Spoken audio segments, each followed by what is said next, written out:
గ్రామ అభివృద్ధి కోసం చిత్తశుద్ధితో పనిచేయాలని AP deputy CM Pawan Kalyan సూచించారు. రాష్ట్ర అభివృద్ధి స్వర్ణ గ్రామాలు చేసుకోవాలనేదే లక్ష్యమన్నారు. గ్రామాలు పచ్చగా ఉంటే మనమంతా హాయిగా ఉంటామని, గ్రామాలకు ఏం కావాలనే దానిపై విస్తృత చర్చ జరగాలని పవన్ తెలిపారు. అన్నమయ్య జిల్లా రైల్వే కోడూరు మండలం మైసూరువారిపల్లెలో స్వర్ణ గ్రామ పంచాయతీ పేట నిర్వహించిన గ్రామ సభలో పవన్ కళ్యాణ్ పాల్గొన్నారు. గ్రామ పంచాయతీ నిధులను కూడా దారి మళ్లించిన పరిస్థితి గతంలో చూశామని వైసీపీ పాలనను ఉద్దేశించి విమర్శించారు. పంచాయతీరాజ్ వ్యవస్థ బలోపేతానికి అన్ని చర్యలు చేపడుతున్నామని ఆయన పేర్కొన్నారు.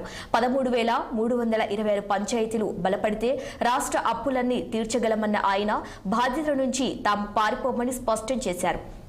అద్భుతాలను చేయడానికి చేతిలో మంత్రదండం లేదని, అయితే గుండెల నిండా నిబద్ధత ఉందని చెప్పారు. సీఎం చంద్రబాబు అనుభవం ఆంధ్రప్రదేశ్కు అవసరమని చాలా సభల్లో చెప్పానంటూ గుర్తు చేశారు పవన్ కళ్యాణ్.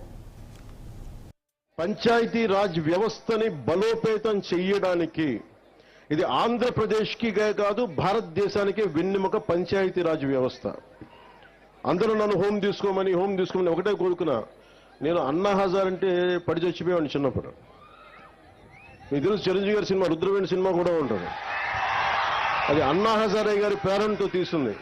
అంటే ఒక సర్పంచ్ ఎంత బలవంతుడంటే, ఎక్కడో మిలిటరీలో పనిచేసి రేలేగావ్ సిద్ధి, మహారాష్ట్రలో రేలేగావ్ సిద్ధి అనే గ్రామానికి వచ్చి అక్కడున్న పరిస్థితులు చూసి అందరూ మద్యానికి బానిసై అన్ని మనకి కనీసం నీటి సౌకర్యాలకు పొలాలు ఎండిపోతూ ఉంటే, గ్రామానికి అభివృద్ధి నోచుకోపోతుంటే ఆయన ముందుకొచ్చి ఆయన సర్పంచ్గా అయ్యి ఆయన ప్రారంభించింది వాళ్ళ రేలేగావ్ సిద్ధిగే కాదు, మొత్తం దేశాన్ని కదిలించాడు. ఒక సర్పంచ్ కదిలించాడు.